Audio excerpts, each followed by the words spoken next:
Ben McClintock here from defendingutah.org. Wanted to do a short video about how the media, whether it be local news, national news, whatever it is, it's clear that they have an agenda. We want to give you some physical evidence that the news isn't exactly based on facts, and that actually a lot of the news events are actually fabricated and that are actually pre-written and given across the country to be regurgitated as an original news story for the direct purpose of propaganda, to get us to believe certain things, whether they be true or not. Mr. President, earlier this year you told us you had ordered your administration to cease and desist on payments to journalists to promote your agenda. You cited the need for ethical concerns and the need for a bright line between the press and the government. Your administration continues to make the use of video news releases, which are prepackaged news stories sent to television stations, fully aware that some or many of these stations will air them without any disclaimer that they are produced by the government. Comptroller General of the United States this week said that raises ethical questions. Does it raise ethical questions about the use of government money to produce stories about the government that wind up being aired with no disclosure that they were produced by the government? There is a Justice Department opinion that says these pieces are within the law so long as they're based upon facts, not advocacy. And I expect our agencies to adhere to that ruling, to that Justice Department opinion. This has been a long-standing practice of the federal government to use these types of videos. The Defense Department, other departments have been doing so. It's important that they be based upon the guidelines set out by the Justice Department. Now, I think it'd be helpful if local stations then disclose to their viewers, if that's, that this was based upon a factual report and they chose to use it. But evidently in some cases that's not the case. So anyway. To guarantee that's happening by including that language in the prepackaged report. Yeah, I don't, look, oh, you mean a disclosure on George W. Bush and I? Well, some way to make sure it couldn't air without the disclosure that you believe is so vital. Ken, I mean, there's a procedure that we're going to follow, and the local stations ought to, if there's a deep concern about that, ought to tell their viewers what they're watching. So we see here that the president himself acknowledges that the government produces its own news reports and gives them to the news to air as if it was their own news report. And we see that also news stations will produce their own fabrications to promote their own agendas. In this report on NBC's Dateline NBC. Dateline NBC, a primetime news program, airs a story in 1992 entitled Waiting to Explode. The story includes footage demonstrating that a line of trucks produced by General Motors readily explode on impact. To see for ourselves what might happen in a side impact crash, Dateline NBC hired the Institute for Safety Analysis to conduct crash demonstrations. Unlike GM tests, the fuel tanks were filled with real gasoline. Look what happened. At impact, a small hole was punctured in the tank. According to our experts, the pressure of the collision and the crushing of the gas tank forced gasoline to spew from the gas cap. The fuel then erupted into flames when ignited by the impacting car's headlight. After the program airs, one of the firemen at the taping of the crash contacts GM. The conversation inspires a full-scale investigation. 3 months later, NBC is forced to reveal their role in fabricating the news. NBC's contractor did put incendiary devices under the trucks to ensure that there would be a fire if gasoline were released from the truck's gas tank. We said the crash, quote, forced gasoline to spew from the fuel cap, end quote. GM says since the gas cap was the wrong cap for the GM filler tube, and because the gas tank was overfilled, the cap came off when the impact occurred. We agree with GM that we should have told our viewers about these devices.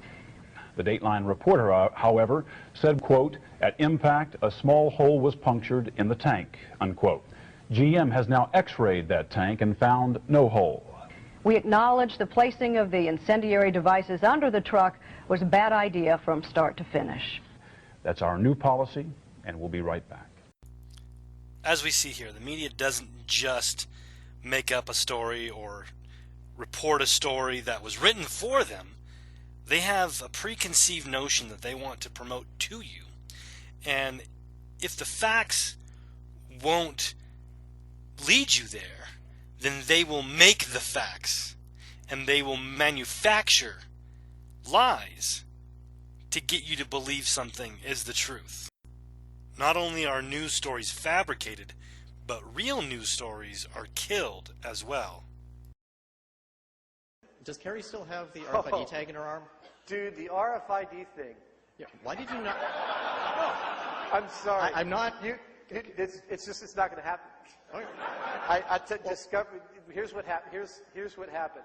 I'm not sure how much of the story I'm allowed to tell, but I'll tell you what I know.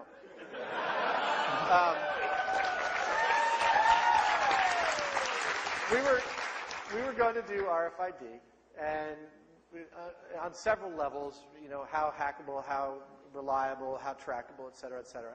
And one of our researchers called up Texas Instruments, and they arranged a conference call between, I think, Tori and the head producer over there for the other team, Linda Wolkovich, and one of the technicians at Texas Instruments. They were supposed to have a conference call to talk about the technology on like Tuesday at 10 a.m. And Tuesday at 10 a.m., Linda and Tori get on the phone, and Texas Instruments comes on, along with Chief Legal Counsel for American Express, Visa, Discover, and everybody else. I mean, and I got chills just as I described it. They were way, way outgunned, and they absolutely made it really clear to Discovery that they were not going to air this episode talking about how hackable this stuff was, and Discovery backed way down, being a large corporation who depends upon the revenue of the advertisers. And now it's on Discovery's radar. They won't let us go near it. So I'm sorry. No. We are. It's just one of those things. But man, that was a really. Tori still gets a little white when he describes that phone conversation. The government and media are working together to make us believe things that are not true and to hide the truth from us. It is clear when we see pictures like these, where the original news story was about a boy who was mauled by a dog, and then other websites come along and use the same picture and tell us that other groups of people were actually responsible for it. And then in this picture, where you have the media trying to tell us that a certain religious group is behind terrorist attacks, when if that religion was behind it, they would know which direction to pray to. And they'd be all praying at least in the same direction as each other. But they're not. They're lying to us. They're manipulating us to get us to come to a preconceived conclusion to support their agenda. So if they're lying to us, why? Why are they lying to us? What are they trying to get us to do? And if it was the right thing to do, would they have to lie to us? It's important that we think right and wrong, not right and left. Now, not only are they lying to us, but there is actually a program in development to use media to control your thoughts. Is the U.S. government working on a program to, well, program the way you view religion? A whistleblower who has worked on that program says yes. In 2012, Arizona State University's Center for Strategic Communication, or the CSC, was awarded a $6.1 million research grant by DARPA, or the Defense Advanced Research Projects Agency. The goal, according to the project's website, on ASU's website, is to study the neurobiology of narrative comprehension, validate narrative theories, and explore the connection between narrative and persuasion. A lot of technical talk there, so let's dig into the details. The CSC program is actually about creating narratives using effective communication, largely video, to control the thought process of groups of people, and ultimately to be able to trigger narratives through magnetic stimulation. According to documents leaked to us, this project integrates insights from 3 mutually informing theoretical terrains: In short, the goal of the program is to combat and to change religious narratives. The whistleblower who revealed this program to us worked for several years on the program. They asked not to be identified. What were you told about the proposal as you began working through it? I thought that was benign. They told me it was about trying to figure out what parts of the brain are affected by narrative persuasion, just to figure it out just for academic reasons. So I looked at narrative transportation, which is basically how an individual is transported into a narrative, how they understand it. Kind of like when you read a good book, you get really enthralled with it. At its core, the program attempts to map the brain to determine which portions of the brain allow you to accept a narrative presented to you. This is not something that's science fiction. It's not something they've cooked up. This is a real technique that's already been used in the past, correct? Yeah, it started out in the psychiatry field where people were depressed, and when you're depressed, certain parts of your brain are not functioning correctly. So they created this technology, which is basically a big magnet, and you put it on the brain, and it turns off that part of the brain that's bad or wrong, and they would help them with the depression for several weeks to a month, and they go back and do it again. So this technology has been around for around 10 or 15 years. So it's very high-tech propaganda is what we're talking about. High-tech and validated propaganda, yes. If they're able to turn off the part of the brain and get rid of, let's say, the master narrative that would make you not believe a particular statement, they would have validated this propaganda. So if they turn off portion X, they know that the propaganda is going to work and the individual is going to believe whatever is being told to them. How do you move someone from simply watching a video or seeing a video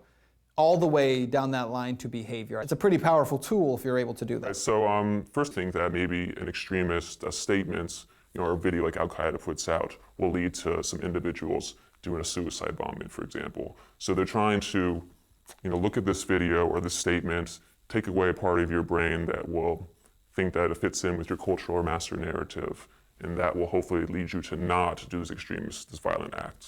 So what you need to know is that this program boils down to one central idea. If people aren't reaching the conclusions the U.S. government would like them to reach, there must be a way to force them to accept these narratives. The next step, control the narrative, and if necessary, use magnetic stimulation to force people to accept the view of the U.S. that we desire them to have. After all, aren't extremist Muslims dangerous? Extremist Christians? See, the problem with the question is, who gets to define extremist? Who decides if religious beliefs are inherently dangerous? And if we believe that government should have the power to control how the extremist thinks, wouldn't they have the authority to decide how and what we all think? To protect ourselves, we have to understand what is going on with the propaganda.